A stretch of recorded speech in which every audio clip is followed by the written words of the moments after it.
Welcome students. इसके पहले हमने मुहावरे का अर्थ, परिभाषा देखी है, विशेषताएं देखी है। आज के वीडियो में हम मुहावरों का उद्भव कैसे हुआ उस पर बात कर रहे हैं। देखते हैं मुहावरों का उद्भव। देखिए स्क्रीन पर आप देख सकते हैं भावाभिव्यक्ति की विविधता ने सबसे पहले मुहावरों को जन्म दिया होगा, ऐसा प्रचलित धारणा है। प्रेम, घृणा, क्रोध आदि की अभिव्यक्ति कभी कभी अमिधा शक्ति के कारण नहीं हो पाती है, प्रॉपरली नहीं हो पाती है, बराबर नहीं हो पाती। अमिधा अर्थात जिसमें हम कहना चाहते हैं, बात कर रहे हो शेर की तरह दौड़ता है, शेर तो नहीं है लेकिन शेर की तरह दौड़ता है, इसे हम अमिधा शब्द शक्ति कहते हैं। परंतु हर बात को अमिधा के अंतर्गत कहा नहीं जा सकता, तो उसके द्वारा असंभव सी हो जाती है। तब मनुष्य भाषा के नए नए प्रयोग सीखता है, करता है। इसी से शब्दों के प्रचलित अर्थ बदल जाते हैं। यह ही प्रक्रिया मुहावरों की जन्मदात्री कहलाई। देखते हैं आगे।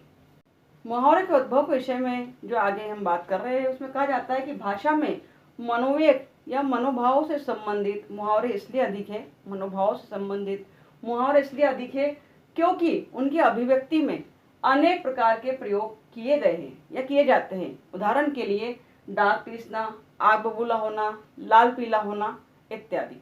देखते हैं आगे। मुहावरे के वर्गीकरण को देख रहे हैं उद्भव के पश्चात कि उद्भव कैसे हुआ होगा, एक अंदाजा हमने लगाया।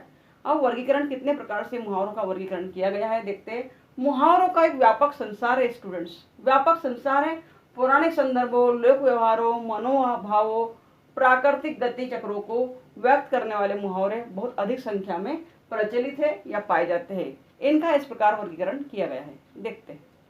पहला वर्गीकरण है अंगवर्ती मुहावरे, अर्थात जो अंगों से संबंधित, शारीरिक अंगों से संबंधित हो उसे हम अंगवर्ती मुहावरों की श्रेणी में रखते हैं। जैसे सिर पर कफन बांधना, आंख लाल पीली करना, कान पर जू तक न रेंगना, पेट में चूहे दौड़ना आदि अंगवर्ती मुहावरों के अंतर्गत आते हैं। अब आप समझ गए होंगे, अगर ऑब्जेक्टिव में प्रश्न पूछा जाए कि कौन सा मुहावरा अंगवर्ती मुहावरों के अंतर्गत नहीं है तो आप पहचान सकते हैं। हालांकि हम ऑब्जेक्टिव क्वेश्चन देखेंगे। आइए देखते हैं। मुहावरा के दूसरे वर्गीकरण में हम देख रहे हैं प्रकृति मूलक मुहावरे, जिसमें आकाश से तारे तोड़ना, ईद का चांद होना, सब्ज बाग दिखाना और पहाड़ टूट पड़ना इत्यादि मुहावरे हैं। इन सब के प्रयोग भी हम देखेंगे, परंतु अभी सिर्फ वर्गीकरण देख रहे हैं कि प्रकृति मूलक मुहावरे के अंतर्गत प्रकृति की बात की जाएगी, पेड़ पौधों की बात की जाएगी, चांद सितारों की बात की जाएगी, आसमां की बात की जाएगी, सूरज की बात की जाएगी। देखते हैं अगला वर्गीकरण। कूटनीति विषयक मुहावरे में हम देखते हैं तीसरा प्रकार, अपना उल्लू सीधा करना, ईंट का जवाब पत्थर से देना, दाल में काला होना, आस्तीन का सांप होना, ये सारे कूटनीतिक विषय के अंतर्गत मुहावरे आएंगे। देखते हैं अगला प्रकार। मनोविकार विषयक मुहावरे, मन के लड्डू खाना, फूट फूट कर रोना, हवाई के लिए बनाना और चेहरे पर हवाइयाँ उड़ना। मनोविकार अर्थात मन के अंदर उठने वाले विकार, क्रोध, घृणा, खुशी, हर्ष आदि पर जो बात या मुहावरे बनेंगे, वाक्य बनेंगे, वही मनोविकार विषयक मुहावरे होंगे। देखते हैं अगला प्रकार। पौराणिक विषयक मुहावरे अर्थात हमारे वेद पुराणों पर आधारित होंगे, जिसमें पहला प्रकार देख रहे हैं द्रौपदी का चीरहरण होना। दूसरा उदाहरण है भीष्म प्रतिज्ञा करना, श्री गणेश करना और अंगद का पैर होना। इन मुहावरों की व्याख्या अर्थ संदर्भ सहित हम देखने वाले हैं। आइए देखते हैं अगला प्रकार। संख्यावाचक मुहावरे, जिसमें संख्या का बोध होगा, आप जानते समझते।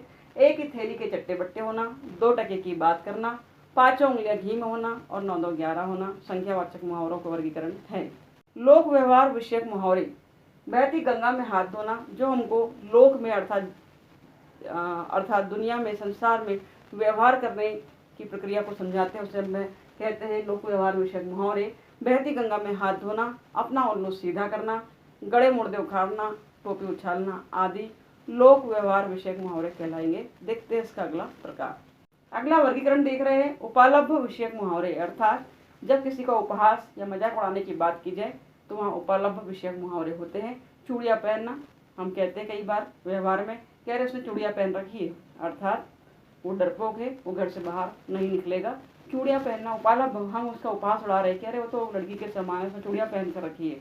चूड़ियाँ पहनना, फप्तियाँ कसना, आटे दाल का भाव मालूम होना, राई का पहाड़ बनाना इत्यादि हमारे उपालभ्य विषयक मुहावरे हैं। अगला प्रकार देखते हैं।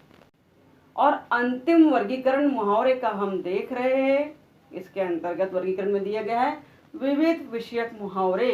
विविध विषयक मुहावरे में सभी विषयों को एक करके हम विविध विषयक ले सकते हैं। जैसे पसीना पसीना होना, देख रहे हैं आप, कि पढ़ाते हुए आपको हम पसीना पसीना हो रहे हैं। पसीना पसीना होना, कसौटी पर कसना, 9 2 11 होना इत्यादि मुहावरे विविध विषयक मुहावरे कहलाएंगे स्टूडेंट्स। तो स्टूडेंट्स, ये थे हमारे मुहावरा का वर्गीकरण। मुहावरे का उद्भव पढ़ा है हमने, क्योंकि नई शिक्षा नीति के अनुसार आपको ऑब्जेक्टिव पैटर्न पर क्वेश्चंस आने वाले हैं। ज़रूर ऑब्जेक्टिव पैटर्न्स पर क्वेश्चंस मैं आपको कराऊंगी, आगे डिटेल में पढ़ाया जाएगा। मुहावरा का अर्थ भी बताया जाएगा, उसकी व्याख्या भी समझी जाएगी, लोकोक्ति क्या है, उसके भी उदाहरण, विभिन्न प्रकार के उदाहरण आपको दिए जाएंगे। तो बने रहिए फाउंडेशन कोर्स द्वितीय वर्ष के लिए हमारे साथ। Thank you very much for watching my video. Thank you very much.